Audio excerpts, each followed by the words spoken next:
Hello everyone. So again, welcome to the Alumni Speaker Series in the Faculty of Engineering. This is called Don't Look Up, Understanding Difficult Technological Truths.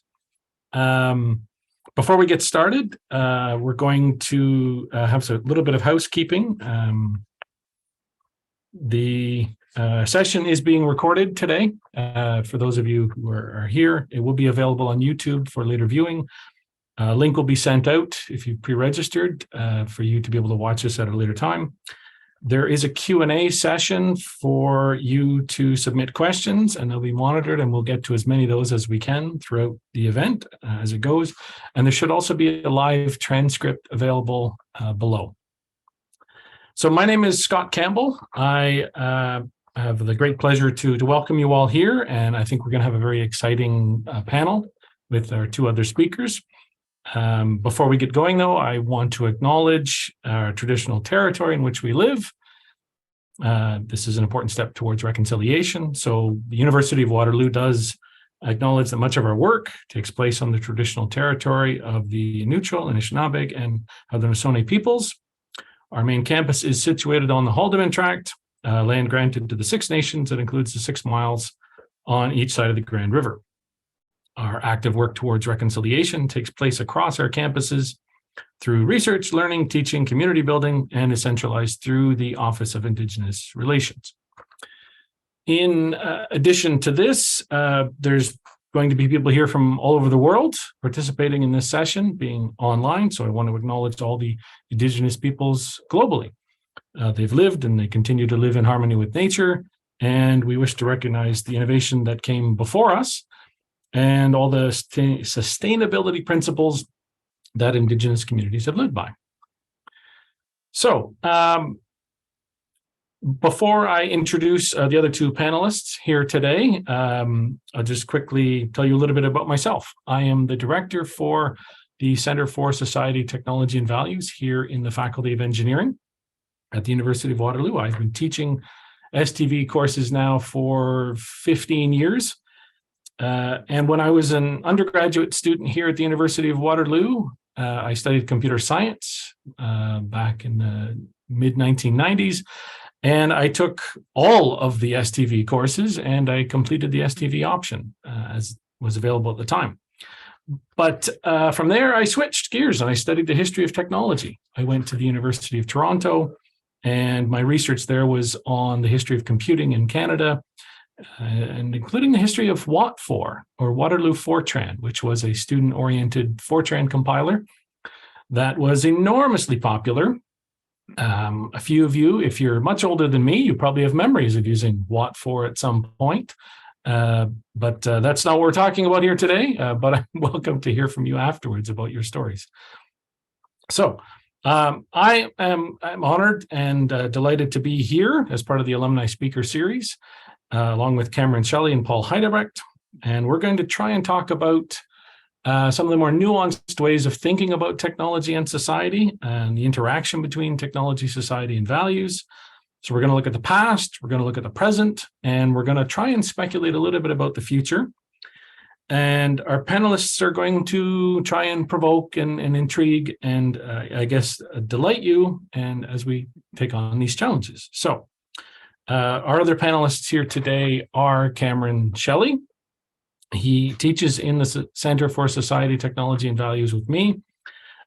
He teaches the Design and Society course, the Artificial Intelligence and Society course, the Biotechnology Society course, and the Technology Society and the Modern City course. His research interests include the nature and conduct of fairness in technological design. Also with me is Paul Heidebrecht.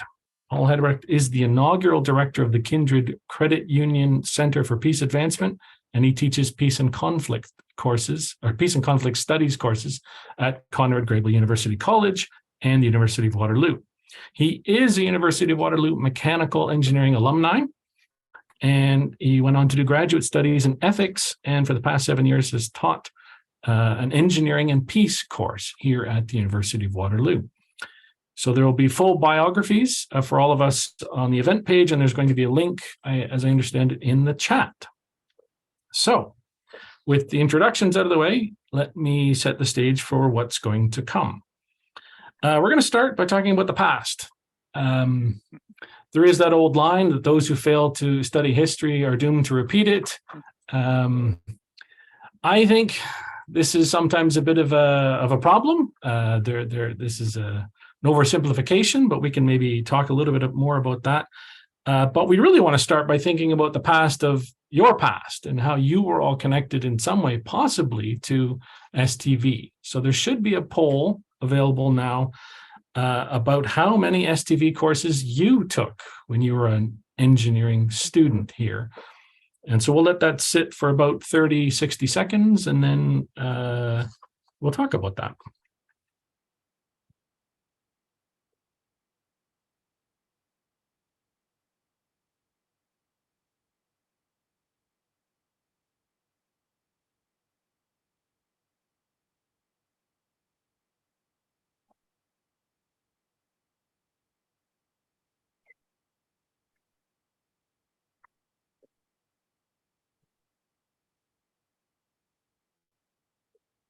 So the poll results are in.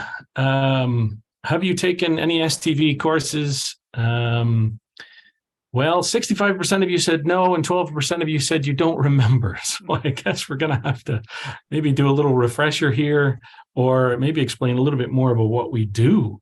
But there was a good 23, 20, I guess we'll round up 25% who are familiar with our STV courses. So, I mean, I've talked a lot about what we're doing so far.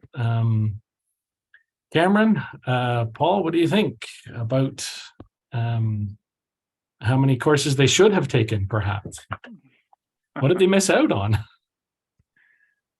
Well, I guess I can open up that discussion. I'm not sure there's a magic number. I would certainly like to think that students would be invited and encouraged, indeed, to take classes, the kind of classes that we offer. And I think for the most part, the students who have found them interesting. I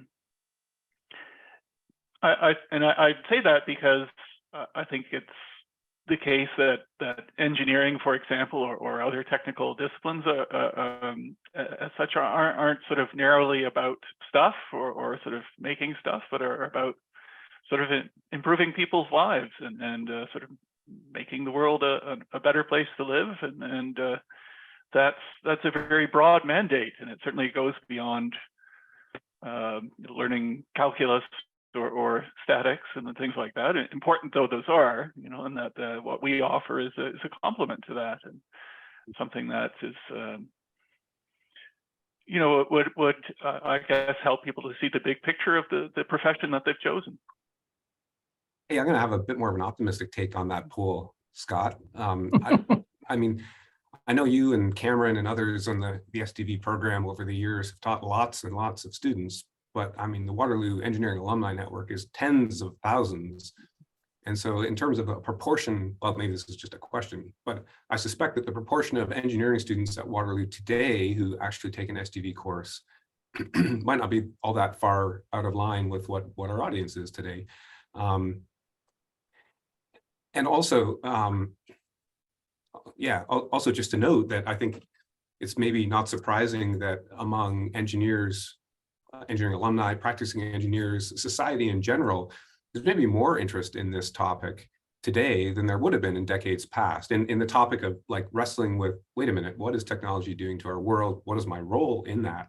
And so people, even without taking an STV course in our audience today, might be actually quite reasonably well engaged in the topics and the things we're going to be talking about. So, yeah, I can imagine. I'm noticing there's a question here about when we first started teaching STV courses, and also what is STV. And I like to think of society, technology, and values courses in much the way Cameron has said. They're there to complement and give students access to all these broader questions, but they've only been around since 1986. So that's there are thousands of students that come before that, and they would have grappled with this, but we try and provide a bit more a bit more of academic rigor to this, and provide it not just an add-on to your course, but a whole new course. I mean, personally, it was transformative. I knew in computer science I was missing something. It wasn't that I was missing an iron ring. It's not that I wish I was an engineer, but I knew I wanted something else. And the STV courses really filled that gap for me and set me on a new path towards becoming a historian. So,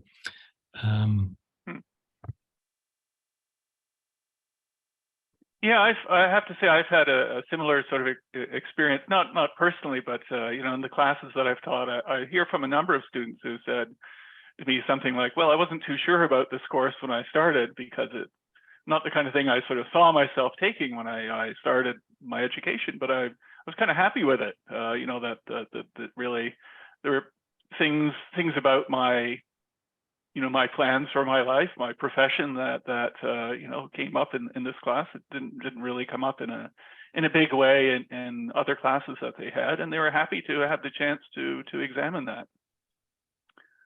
Yeah, absolutely. I get that at the end of almost every term. I'll never think of the word technology the same way again, they'll say. And, I wish everyone had to take a course like this, or I never get a chance to think critically about this stuff in my regular courses, that I've never had a discussion in a class with my peers. So it can be real eye-opening, I think, for a lot of students. Yeah, so it's an opportunity for them to do something they're interested in that isn't always afforded to them otherwise. Right. And to pick up on this issue of when these things emerged, there was a couple of questions about, I noticed in the chat about when these were first offered. To prepare for this, I dug through some of the STV archives. We actually have an archive. We had newsletters back in the 1980s. The center was founded in 85, and they began a newsletter published quarterly. And I discovered that in 1986, a national student conference that was held here at the University of Waterloo, there were delegates on science, technology, and ethics, implications for Canadian culture and society, and they demanded STV-like courses. They said that we're so deeply committed right now to too many courses about sort of the technical side of the world, or the business side of the world. And we know as students, we're not getting the exposure to these other sides of things. And so they wrote a very firm statement that we demand these sorts of courses. And CSTV was there to provide it.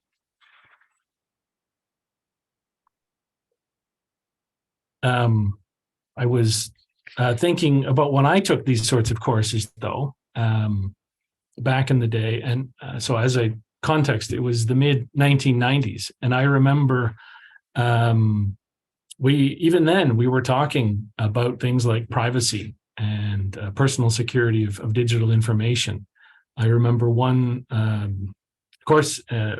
lecture in particular where the question was about whether or not your employer has a right to track your digital activity. So if you work in an office, does your employer have a right to know what keys you're typing on, or what you're doing on the computer? And the answer, sort of quite shockingly to us at the time, was yes, of course they do. They own the computer, so they can track everything that you do with it.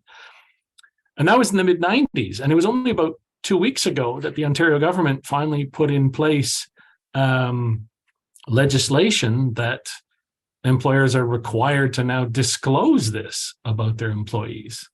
So there was, when I went back and I looked at my notes and I looked at these newsletters, there was an awful lot of stuff from the past that still resonates with what we think about today. Do you have these sorts of memories when you thought about this stuff when you were sort of getting into these fields? Do you have this sort of sense that that we're still grappling with the same problems? Well, if I can respond, I did my undergraduate degree in computer science at McMaster, and then I MMass degree here in computer science at Waterloo. And it wasn't really a part of our education at all. It was certainly something we encountered, we informally, however, I well remember getting on the internet for the first time when I got my first email address at that point and got access to the internet. And outside of class, that was in many ways all people were talking about, or it was certainly a huge subject of conversation. And the Electronic Frontier Foundation was instituted, in the 90s to promote a kind of cyber libertarian view of the internet. The internet should be sort of an egalitarian place where information would be free and so forth. So it was a little disconnect there because it was very much the subject of conversation among students and sort of informally from university to university, but it wasn't part of our education. Like I didn't take a class where that was discussed. So it was quite interesting when I did come to the center and started to teach classes with it to, put those things together, and that was quite interesting for me to do. Paul, how did you come from transitioning from mechanical engineering to your sort of ethics and your new roles? Yeah, so I mean, already as an engineering student at Waterloo, a really important part of my experience was being a part of the residence and associate student community at Conrad Grebel University College, across the creek from main campus. And that was really crucial in expanding my conversation partners about technology beyond my engineering classmates, through dorm room and dining room conversations with students who are in a whole range of other faculties and departments at Waterloo. I also met professors in religious studies, peace and conflict studies at Grebel who broadened my my thinking around technology. I recall one professor handing me their copy of a book by George Grant, prominent Canadian philosopher and critic of technology. Right. Another professor helped organize an internship for me for one of my final co-op work terms, where I was part of the appropriate technology group of a international development organization. So all of these kinds of experiences as a student really, like I said, broadened my perspective on technology. I should say also, I recall attending CSDV events at the time. So Norman Ball, the founder of the program, I recall meeting him at an event, probably something, maybe a talk he was giving, but other speakers that were brought in to really kind of expand my thinking. Yeah, and broadly speaking, what I would say that really shifted for me was the realization that a lot of the most important problems in the world don't have technical fixes. And so despite my continued fascination with technology, I realized I needed to also think beyond technology if I wanted to make a contribution to addressing some of those challenges. So after a lot more reading and international experiences, actually I found myself back here at Waterloo, TAing courses, TAing society, technology, and values courses for a year or two. And that really, again, inspired me to continue on with further graduate studies. I mean, when I think back about the issues we were grappling with, again, this is like mid to late 1990s. It seemed like everybody, but I know for sure that I was concerned with a rapidly increasing pace of technological change. And so change, I think everybody considered to be inevitable when it came to technology, but it was this fear of being able to keep up and concerns over who might be left behind by that increasingly rapid pace of technological change that was causing a lot of alarm. Mm-hmm. There's some continuity there too. It seems like, well, continuity, but also, frankly, when you look at the pace of change today, it seems like what we were experiencing in the 1990s was positively pedestrian in comparison.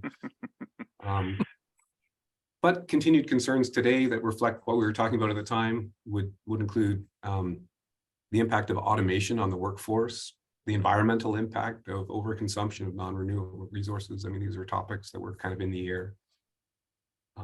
And also, again, to strike a or acknowledge an optimistic note as well. I mean, at that point in time, there was, I think, quite a bit of enthusiasm with the end of the Cold War that our technological might and muscles were going to be redirected away from military applications toward all kinds of new, whether it's communications or transportation technologies, all kind of both the drivers and the fruits of globalization. So it was a real era of optimism, I think, of a growingly interconnected world that was of a completely different order than what had come before. So when I think back on my journey, and also what we're reflecting on, again, some striking continuities maybe with what we're grappling with today. The optimism of the cyber libertarians of the 1990s has sort of hit a wall, though. I have to feel that they might have been overestimating the transformative effect of the internet in positive ways. Sure, and no shortage of pessimism around globalization today. I think a global survey just came out today, and more than half of the world is actually would say that globalization has been a net harm rather than a net positive. I'm just looking at some of the questions here in the chat, and there was a bit of a sense that some parts of campus architecture in particular maybe had a more holistic sense of how to be an engineering student, historically speaking. The interdisciplinary connections, I suppose, and the ones that you've mentioned, Paul, that you would talk to other professors, and you sort of being at Conrad Grebel just gave you other connections to, and I think that maybe is a way of transitioning to what we try and do today. Cameron, if you want to pick up the torch and talk a little bit about the present of these big issues for CSTV. About on-campus connections, or about the things we were talking about, or both, or either. Well, they're more important than ever. As I said, I found that my background in this was a bit lacking in that respect, and I think had the sort of opportunities afforded by the center been available to me, that I would have found that quite interesting. I mean, I was quite interested in the issues at the time, but there was no framework that was available to me to pursue them. So that's something I think that in terms of the mission of the center is something that we certainly want to press ahead with. That it's if anything, as Paul says, more pressing in some ways than it has been. As pressing as it always has been. The center is something that Waterloo has and should be proud of as a way of providing an opportunity for our students to include that in their education as it interests them, and also to both to address these sorts of issues that he talked about that are sort of perennial, like sustainability and whatnot, but also to look at the problems that are maybe what's different about the problems today. That Paul mentioned the pace of change. I might add something like the ubiquity of surveillance. Just the sheer ability of technology to kind of track us and shape our lives. I mean, it's always been quite profound, but it seems difficult to avoid. I was impressed by a video I saw recently of a Chinese artist in Beijing who, as one of his works, mapped the CCTV cameras in Beijing and found out all the different types of cameras there were, and so what areas they covered. And his performance art was finding ways to go through the city without being in the view of a camera, and it turned out to be very hard. And so they have there's a movie of him and some of his friends doing this, and they have to kind of scrunch along some walls and duck under things, and it's very difficult to get away from in a way that it really has not been the case in the past. So to the pace of change, I think we'd add the sort of ubiquity of our involvement with technology that puts us, in sort of communication with others, other people, and just other gear, if I can put it that way. So you mentioned sort of privacy and surveillance. Are there any other key technologies that you think CSTV should be focusing on, or that our students should be focused on?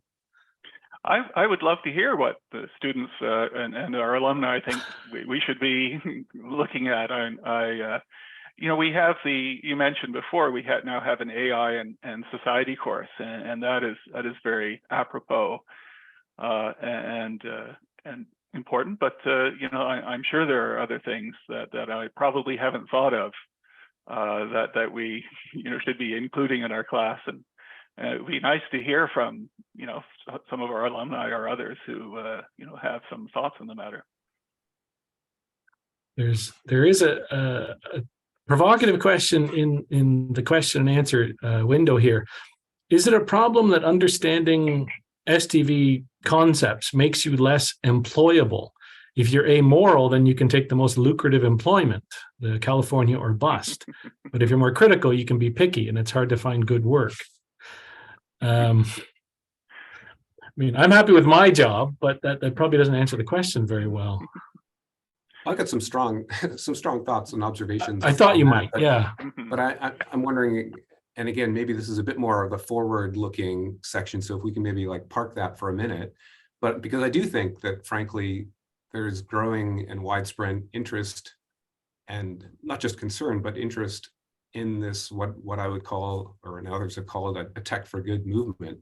That means that actually being conversant and adept in grappling with broader issues around technology is something that makes students more relevant and more employable for more meaningful kinds of roles. And that's an observation I've seen from a number of students I've worked with. But so I don't think it's an either or. Particularly because, again, I think increasingly more and more of our students, hearteningly for me, are looking to play a constructive role in society through their engineering skills. It's not simply about finding the best job or maximizing their own self-interest, but there's a lot of genuine interest in addressing the most meaningful issues that we're facing as a society. And this is where, again, STV courses and courses in this realm can equip students to kind of fulfill those much grander ambitions, I would argue, than simply getting the highest paying job that might come next. Yeah, I mean, that's one thing that in STV we really strive for, and that these aren't courses specifically for engineers. They're hosted by the Faculty of Engineering, but they're open to everybody. And I think one of our biggest advantages is that we get students in the class that they're not sitting with their friends, the same ones they sat with all day. They're meeting students from across campus, and they're learning how to communicate with them and be curious about what their problems are like, and not only seeing it from sort of an optimization perspective. And it's about sort of those other students learning about the challenges of being a designer as well, being an engineer. So those art students or those environment students, or they come together in one classroom. That's an opportunity that really shouldn't be missed, I think. But there's also a sort of a broader view of what technology is. When I said earlier that I tend to get a lot of students at the end of the course say, you know what, I'll never think of the word technology the same way again. And that's because they come into the class thinking that all it means is a gadget or the internet or smartphones. And it's so much more than that. And it's connected to so many more parts of our lives. It's the infrastructure of our existence. It's everything that's around us. It's not just those gadgets. And I think that's, if any lesson comes out of taking, say, STV 100, it's to stand back and realize that my place in this world is so much more than that gadget that I can design or that app that I can write. Yeah, if I can jump in, Scott, too. I think in my Yeah. experience, as we're thinking about the present context and the issues that we're being faced or we're grappling with students in classes today, yeah, there's a bit of a mix of both concern and potential, I guess, that we're trying to foreground in talking about technology. Clearly, in my field, in peace and conflict studies, there's no shortage of cause for concern and contemporary issues that are front of mind related to developments in technology. So everything from research that's happening now on the contribution that social media is making to political polarization, the militarization of cybersecurity, if not outer space, the development of lethal autonomous weapon systems and other applications of AI that are weaponized. In fact, tomorrow I'm facilitating a panel here at the Waterloo School of International Affairs that's touching on all of these aspects. And this, there's actually a burgeoning field that's referred to sometimes as digital peace building. So no shortage of like pressing and concerning issues on the landscape today, some of which again are older themes in a new key, and some that are genuinely new developments as a result of shifts in technology. But we're also really working hard not only to help students think critically, but to help find ways of applying their creative skills to developing technology that can meaningfully address these problems. And again, this is where, again, if not Cali or bust, like what are the alternatives? And I think, frankly, there are a really impressive array of opportunities for students at Waterloo now to apply their creative skills with technology to meaningful challenges. My own center has an incubator program that supports what we call peace tech startups, new companies using technology to make some kind of peace and justice related impact. And there are no shortage of SDV issues that are being worked on every day in that space, focusing on things like sustainability, diversity, equity, and inclusion, accessibility, addressing past harms. So again, I think a larger message that it would be important for us to be sharing with a broader audience is that these larger efforts of engaging students in society, technology, and values issues and discussions are really about developing critical skills, but also about developing their creative skills in important ways. Yeah, I think that's a great point about the incubator that you have there, and that puts me in mind that my class last night, I had a guest speaker online from St. Paul's Greenhouse, which is a social impact incubator at St. Paul's, and there certainly are opportunities for students on the campus to engage in advocacy, if that's the right way of describing it, and in employing their design skills. And it's also quite a learning experience, as the speaker was saying. It's quite a different approach to things in some way than maybe students are have been prepared for in other classes. So that's one way in which the campus offers an outlet, a creative outlet for students with that sort of interest, and that's something that we encourage at the center. That's why we have connections with outfits like that. It also reminds me, the cities class that I teach is something you were referring to, Scott. So the sort of synthetic approach, if I can put it that way, to the way in which we present materials, right? So the cities class takes up modern cities as a sort of, if you like, a theater for living, and it includes all kinds of things, right? There's of course surveillance technology, which I mentioned before, and that's very present in today's smart city and so forth. But there's all kinds of other things. There's the buildings themselves. We talk about sanitation, for example, energy, things that you might not, I suppose, think of as being a technology issue, and how do the sewers work, stuff like that. But indeed it is. And all of those things have to go together for modern cities to work, and it's really all quite crucial. So one of the things I think we do, and you were saying this about 100, is presenting a kind of synthetic view of technology, that it's not, that it is, when we approach technology, it's often sort of analytics that break things down into kind of tractable pieces, and that is a good strategy for designing things. But there's also the synthesis, putting things back together and looking at the whole and thinking about the significance of that. So that's something that the center, I think we continue to try to do, and the cities class, for example, is an instance of that. I'll admit that the two favorite cohorts that I have to teach are the first year students and the fourth year students. And that's not to disparage the second and third year students, but the first year students want to change the world. They want to do everything. When I talk to them, they have these enormous ambitions.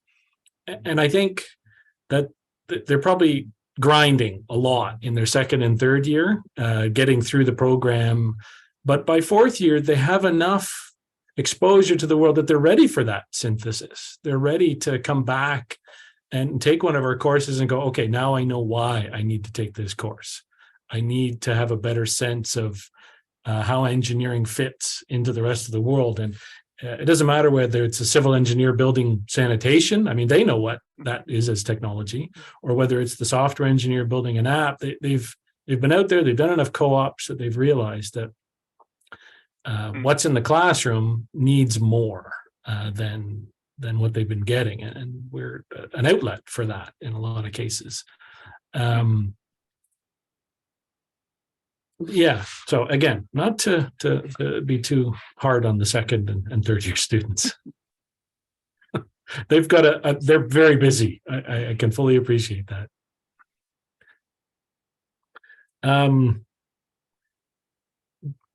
There is another poll, but I'm wondering, just in the interest of time, if we want to just move on to talk a little bit about the future of sort of STV or the future of technology and society for our audience here.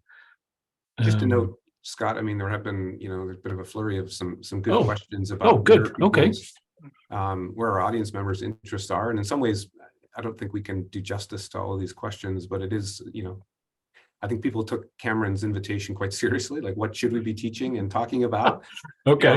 Some of these we might feel like we're hitting, and some we might not. So, for example, the question on any thoughts on how technology has increased the spread of disinformation and societal mistrust. Again, that's a topic we hit head on in certainly peace and conflict studies courses, grappling with technology, and it's one.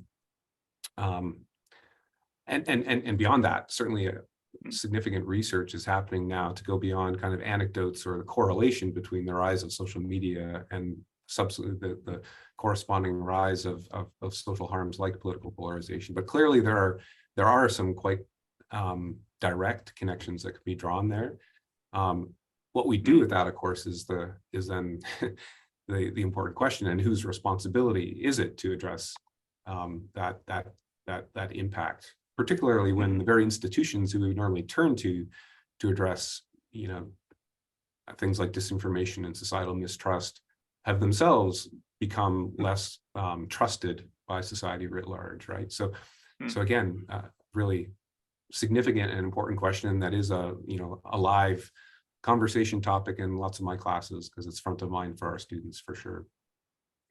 Yeah, absolutely. I mean, I think I talk about this in various ways in every STV course, regardless of which sort of focus it has. It's a very top of mind sort of question. And I think the one thing that we also try and do in a general sense is the STV course is not to bang on what we're so good about, but we do really reinforce a lot of critical thinking about this sort of technology. And to try, I mean, in a lot of assignments that we're developing, it's a chance to practice some of that critical thinking and to not be sort of captured by misinformation and disinformation, and to sort of rebuild the sense of, okay, where does robust information come from, and how do I analyze that appropriately? So these are skills that we're teaching as well. in our little pond. But certainly you're right. There's a lot of excellent research that from right here on campus that we're able to bring into the classroom. I'm curious, Cameron, I know some people have also raised issues beyond kind of the realm of digital technology. Yeah. And I know this is something, I mean, you alluded to in talking about cities, but like clearly like biotechnology, urban design, transportation, these are also continuing to be important issues to be grappled with as well in SDV courses. Yeah, very much so. So, there's a lot of overlapping in some cases. An example from, you mentioned biotechnology, an example that we talk about in the biotechnology class that I teach is the use of biotechnology in policing and the law, and what that often involves fundamentally are they're called biobanks, but they're sort of databases of genetic information typically, and so people's profiles of people's DNA that are linked with other information about them, who they are, where they live, what their medical history might be, and criminal record or encounters with police, and so on, whatever, these databases can link anything, and increasingly do so. So that they're put to various uses. Some of them are trying to solve crimes.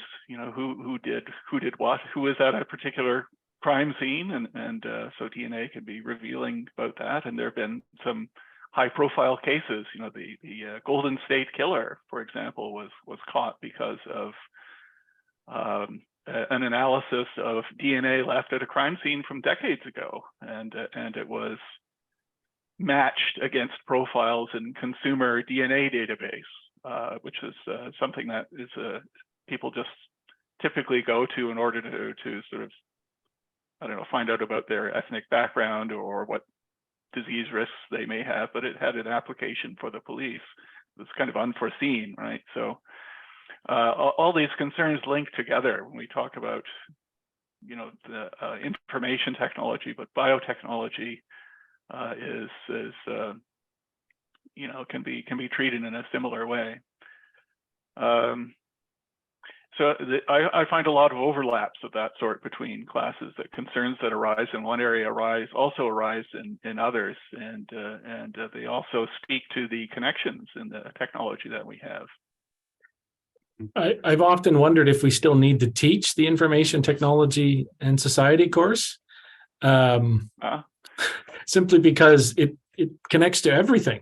And it feels almost impossible to teach that course because so many of our concerns these days and so many of the questions that I'm seeing in the chat here revolve around computers and society. And it's not that I have any plans to cancel the course, but it becomes an enormous challenge to figure out each term. Okay, what are we going to talk about? There's so much to draw on, and there's so many good bits of thinking and research and sort of critical skills that we can draw in here. But it's almost like we need to split it into 3 or 4 courses or more and just keep doing that. Every new topic comes along, hive it off into a new STV course, and I'm sure we would fill it. So I'm sure we could keep talking for hours about we could. present, but do we want to shift to the future? Sure. So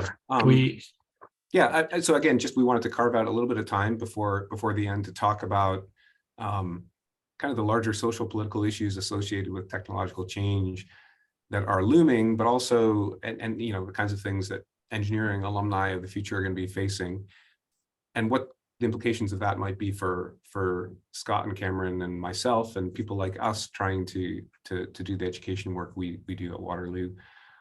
Just to be clear, I'm not a futurist. I don't have a lot of no greater informed perspective than anyone else on this webinar, I'm sure. But one thing I'm pretty confident of is that the social and political issues, whether it's polarization, whether it's challenges around addressing global challenges like climate change, these are only going to get bigger and more complex.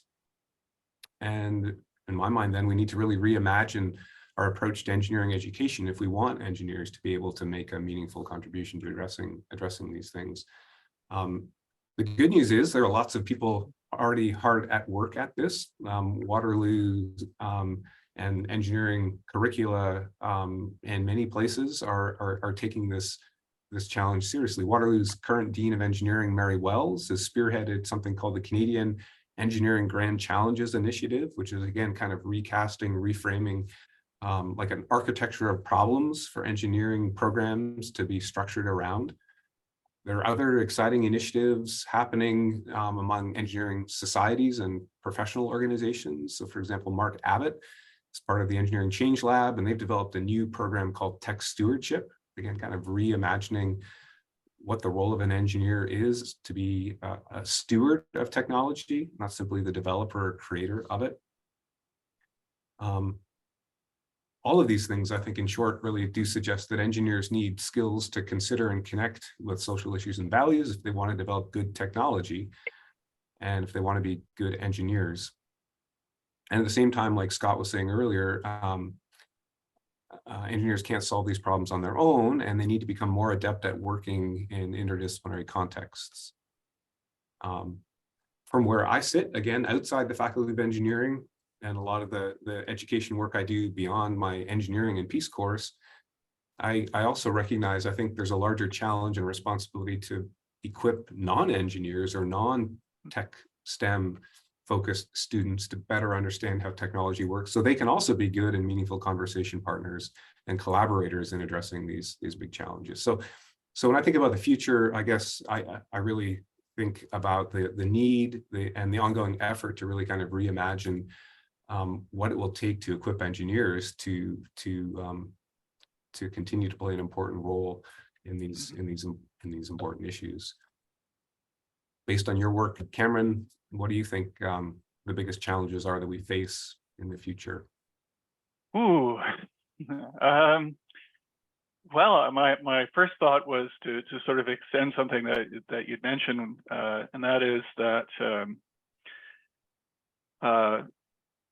I think that it would help if in the education of engineers, if maybe we had, or maybe more of a connection with policy, the way in which technology is regulated and how regulations come about and so forth. And there's been a few questions in the chat I've noticed that I think are relevant to that. Typically, not infrequently, when I ask people about policy, they sort of say, or the students about policies, well, it'd be nice if policymakers were more informed about technology before they go and make rules about it. And there is something to that, but I think also it's a good thing if our students understand more about the problems that policymakers face when attempting to grapple with technology, which, as you described, is amorphous, fast-paced, and frankly difficult to understand. So that what it takes to make policy is actually quite challenging. It's not simply a matter of sort of knowing how something works. There's knowing how the institutions of government work, how policies affect people in a broad way, and so forth. So in the classes that I have, I usually stake out some room for a discussion of policy and try to make that the subject of discussion, and just to suggest that policy making is a kind of a difficult thing, and then we can talk about particular policies. I noticed in the chat it was mentioned, what kind of regulations would we like about AI, for example. Well, there have been a number of, one thing that's been happening quite a bit lately has been attempts to regulate AI. The EU now has an AI Act. The Biden administration recently proposed, or the Office of Science and Technology Policy has recently proposed rules to protect Americans from harms from AI, and other countries are doing similar things. So we're now at a point where policymakers have sat up and paid attention, and now they're trying to frame how it is that how it is that these technologies should be situated, I guess, in both in the sort of government of the land, but also just in people's lives in a general way. So that I see as something that's important for our students to understand as we go forward, is that this is an important process, is a difficult one, and one that they can be involved in. One that does call for a sort of informed engineering perspective, and that would be a good thing. And indeed, I think policymakers would welcome it, and do welcome it. I believe there's been some discussion describing that as a public interest technologist, sort of the build on public interest lawyers and legal aid. I think maybe to build on that a little bit more, I want to present an idea for the future that we ought to keep in mind, and that's there is no one future. That we could stop maybe a little bit and be a little more deliberate about what we mean by progress. And that technological change has to happen, and it has to be normal and natural, and it unfolds according to its own rhythms. And I think we can push back on that a little bit. About 15 years ago, there was a couple of books that came out. It was one of those sort of fashions at the time, I think. One was Ronald Wright's A Brief History of Progress. And then there was Thomas Homer Dixon's The Upside of Down, and there was a few others. And they were all kind of about how do we think about the future, how do we think about progress? And they were all more or less circling around the same idea that we're walking into a catastrophe, that we have sort of unleashed these technologies and they seem to be getting away from us.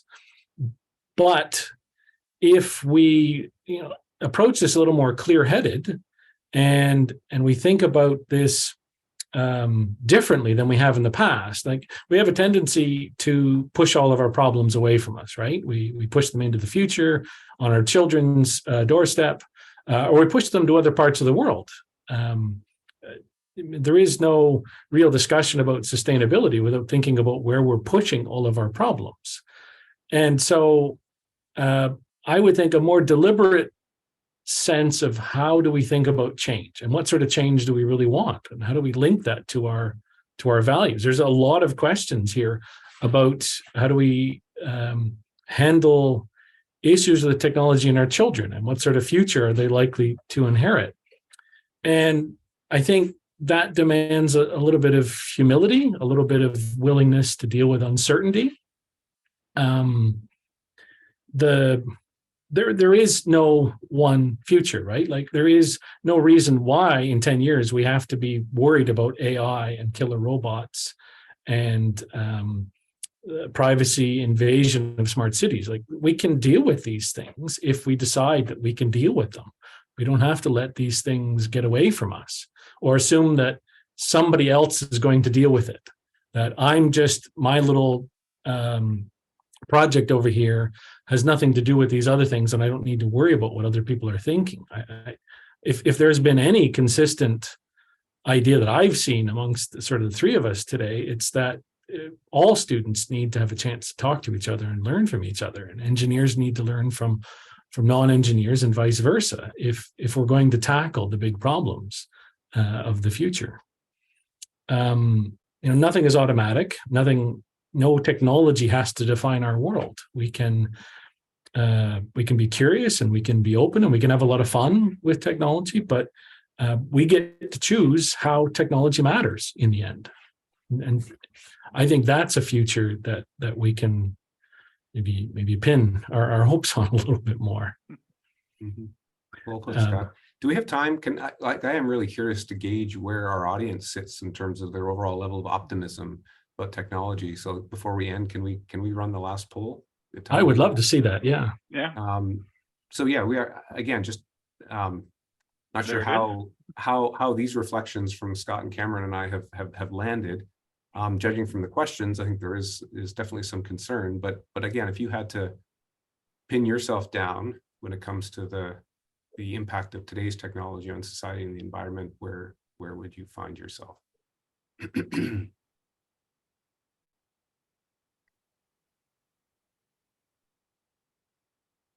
And as we let that run, I guess the other thing just to note is we are hoping to, or we do have a few resources, a few takeaways for folks too, in terms of further reading or watching or listening that might be helpful. I think those are gonna pop up in the chat. Scott, is that the plan? I believe the idea was that we would promote them and then they'll show up in the chat. Okay, there we go. But there we go. There's sort of, I presented, I haven't seen the poll results yet, but I had 3 books. If people are here and still interested, one is The Shock of the Old. I don't know if that's reversed or not. By David Edgerton. It really busts a lot of myths about the thinking about technology. Another one is The Dawn of Everything, which is a huge book that, again, breaks a lot of myths about how we think about our early history. And then for a lot of diversity, Your Computer is on Fire, which is an edited collection about all the reasons why we ought to be a lot more careful about computers. And it deals with a lot of the issues that have come up here. Great. So the poll results are in. It looks like we've got, maybe not surprisingly, in an engineering audience, you know, leaning toward the more optimistic that technology is likely to improve things or has a role to play. I would just want to leave folks with, as noted in the chat, a couple of resources. If you want to learn more about the Canadian Engineering Grand Challenges, there's a link there. Want to learn more about tech stewardship, what I mentioned before, a new way of imagining the role of engineering from the Engineering Change Lab. And then if I realize I didn't do justice to the topic of peace tech as one facet of the broader Tech for Good movement, but a short article in the IEEE Technology and Society magazine would provide some more context, both on peace tech and Tech for Good. And Cam, you got some stuff too. Yeah, I suggested 3 videos. There's one is an old movie about by H.G. Wells, the sort of future historian of a previous era, about how technology changes, and it's a classic science fiction movie. It's one that I recommend if you're interested in these matters. The Social Dilemma is a documentary about the things that we've been talking about, you know, about social media and information technology and its centrality in our lives. And then Objectified is a documentary by Gary Hustwit, whose work I really like, and it's just about kind of what the world of objects, and they don't have to be computerized. There could be things like our kitchen gadgets. You know, what the world of objects we inhabit kind of says about us. So instead of thinking about things in terms of designers making stuff, it's kind of the other way. You know, looking at our stuff and thinking, well, what does that imply about our lives, and sort of where are we headed? So that's quite a nice thing to look at if you're interested in that sort of question.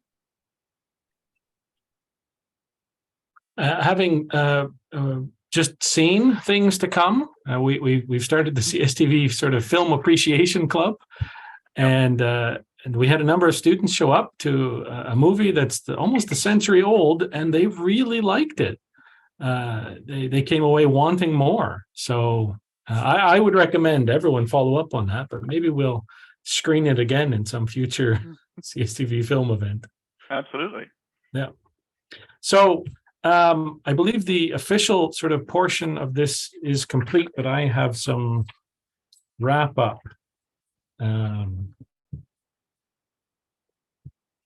Somewhere.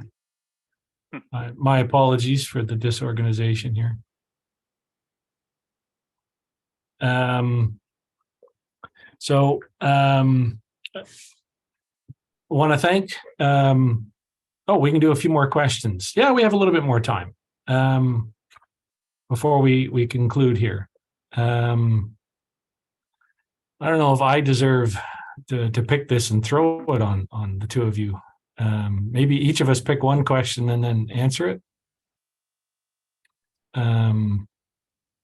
Hey, I can maybe just quickly respond well, I could respond at some length, but the question about teaching the business aspects of technology and various facets of new developments in technology and the business implications for that. I think the one thing I want to stress is sometimes, again, like we were talking about earlier, the perception that, well, there's a tension between kind of doing good or doing well, right? And thinking critically and ambitiously about using technology to solve important challenges versus getting a job and supporting your family. I think interestingly, and again, Cameron, you mentioned already meeting with greenhouse students. I've mentioned our Peace Incubator. I think it's clear that more and more the kinds of issues that are talked about in SDV courses matter not only to philosophers and historians and social critics, but they matter more broadly in society to people who, as citizens, as parents, as people in neighborhoods. They matter to politicians and policymakers because of the impacts that technologies are having, but they also matter to business leaders and to the private sector. There are significant opportunities, but also significant risks posed by developments in technology, and a significant desire, whether it's for everything from the ongoing long-term financial sustainability of a business, but also the short-term opportunity to grow a successful business by recruiting talented, ambitious, and motivated employees. All of these issues matter increasingly in the private sector context as well. One of the ventures in our incubator program is called ESG Tree, and they're a tech platform that's helping investors track the environmental, social, and governance performance of the companies they're choosing to invest in. Because this matters to the investment community as well. They recognize the long-term implications of what new and emerging technologies and business practices are likely to have. And so, again, just to flag that I don't necessarily see the same kind of tension that I might have back in the 1990s between the issues we're talking about and the broader society around us, including the private sector. These are questions that are being asked, big questions about technology that are being asked now by a lot of companies as well. And these are existential questions for some of them. There's a question in the chat, Paul. It's sort of a follow-up on where would you find spaces for this sort of critical discussion in industry? Yeah, well, I mean, just speaking about our local context, so maybe many on this call will know that Waterloo is part of a really vibrant innovation ecosystem in Waterloo region. One of the anchors of that is an organization called Communitech, which is an organization created over 20 years ago to support tech startups in Waterloo, many of which, if not most of which, emerge out of the University of Waterloo. And back in 2018 already, they refocused their flagship tech summit on this theme of tech for good, helping equip organizations to, again, grapple with these issues in very practical ways. And so there is a declaration, a Tech for Good declaration that came out of that initial summit, but there's been ongoing work, consultation, and support that happens through Communitech to help tech companies prioritize their positive social impact early on as they're developing technologies, or understand what some of the implications might be of a new technology before it's been commercialized. So it is happening, I guess, in all kinds of interesting and practical ways at an industry level. Apart from any government intervention, apart from any academic intervention, in fact, this is very much self-directed in that community, and Communitech isn't alone in that regard.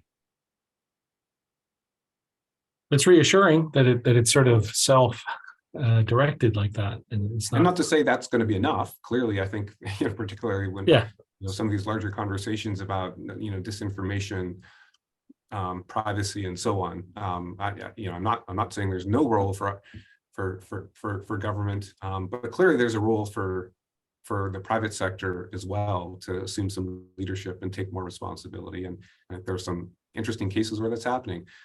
And even in more edgier cases as well. ClearPath Robotics is a startup that emerged out of the University of Waterloo a number of years ago, leading robotics company in the Canadian context with global reach.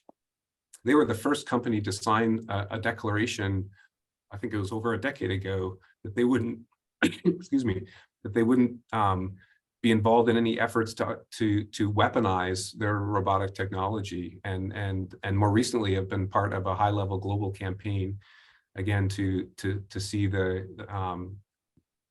try and ensure that weapon systems are not automated. And again, that's coming not from an academic or from an activist. It's coming from the CTO. Yeah, if I can jump in there, I was looking at the question: how can technology help monitor and protect individuals' rights and laws? What I was reminded of was a case I was reading about recently of, I guess, a kind of a volunteer group of technologists in Brazil who decided to use artificial intelligence to hold their government accountable.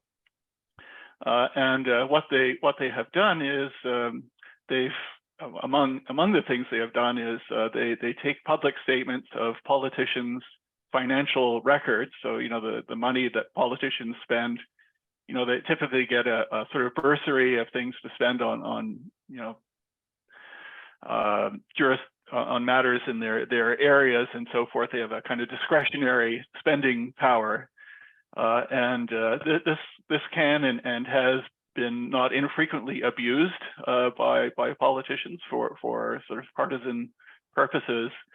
And so what they do is they use freedom of information requests to get this public information about the financial actions of politicians, and then they've trained an AI system to recognize problematic expenditures, like things that might be sort of backhanders to cronies or illegitimate expenses and so forth, and then report them to the authorities. They gave them. You'll have to forgive my Portuguese. I think they call it Serenado de Amor. They call it the love song for reasons that are a little obscure to me, but are culturally appropriate to Brazil. I thought this is an interesting example of what's sometimes called algo activism, right? It's a group of people who have a technical expertise and are using it to, in this case, just to hold their government to account, admittedly in a small way. They're talking about personal expense accounts and so forth. It's not maybe an earth-shattering undertaking, and they do it all in their spare time, and it's very informally organized. But I thought that's an interesting example of a way in which technology is used, as the questioner raised, for people to sort of take action and protect their rights and prerogatives for themselves. And it's a complement then to policy setting and to business practices. So it's certainly not sufficient in itself, but is part of a kind of, I suppose, an ecosystem of technology being used in support of people's rights and reasonable expectations. That reminds me of the concept from, I think, Steve Mann, the roboticist from the University of Toronto. He had sousveillance as a counter to surveillance. So instead of being watched from above, sousveillance is to watch people from below and to hold them accountable using the same technologies that would be used against them in the first place. There is one question that I picked up on early that I'll answer here to try and wrap things up. And it's, do you think STV is more important depending on your role or influence? If you're a leader like Elon Musk, rather than focus on staying as a designer or implementer? And one of the things I think that STV offers ultimately is context for why things happen. And I think we don't need to bring Elon Musk into every conversation about technology and society, but one of the things that the historical sort of context of most technology is that it's not driven by these heroes, that there's an awful lot of support going on and infrastructure behind the scenes. And if we create these myths of these heroes, these figures who have somehow wrestled the powers of nature and bent it to their will to save us with their technological revolutions, it's a very risky strategy. It's not supported by historical evidence in a major way. Instead, we sort of create these narratives. Those narratives have problems because if you subscribe to this narrative of the myth of this glorious inventor who will save us, then you have a tendency to look for that glorious inventor when you've got problems. And you tend to give them all of your money. If you want to save the village from the dragon, you find the one knight and you give them all your gold. And but that's not going to work either, like historically or going forward. And certainly it's not a good view in terms of what stories you choose to celebrate as well. If you have a wall of heroes on the side of your department, it might not represent the diversity that you're looking for. And that's a way of maybe recognizing that we appreciated when we put this panel together, that this was not the most diverse group of people, but that we acknowledge that and we appreciate that more voices need to come to the table to talk about technology and society and values. I like that. Elon Musk, the modern Prometheus. If that doesn't make sense, the modern Prometheus was the subtitle of Mary Shelley's Frankenstein. Is he the scientist or is he the monster? Well, maybe that's maybe both in the way that you framed the situation. Well, I know I had a lot of fun talking with you, Cameron, and you, Paul. I think we're probably at the time where we should be wrapping this up. So thank you for joining us. Thank you to the organizers of the Engineering Alumni event. As a wrap-up details here, the next sessions of the Alumni Speaker Series will take place next year, it says here. But if you please complete the feedback survey, that's available when the session ends, so they know what topics you'd like to hear from in the future. Certainly, we're going to use the questions that you've given us as what to think about for our own teaching in the future. And in the next few days, if you registered, you will receive an email to a link to today's session to watch the recorded video on YouTube, share with your friends, and all of these resources that have showed up in the chat. So I want to thank, again, the organizers and the two of you for being here. I had a lot of fun. This was great, Scott. Thanks, Paul. All right. Bye, everyone.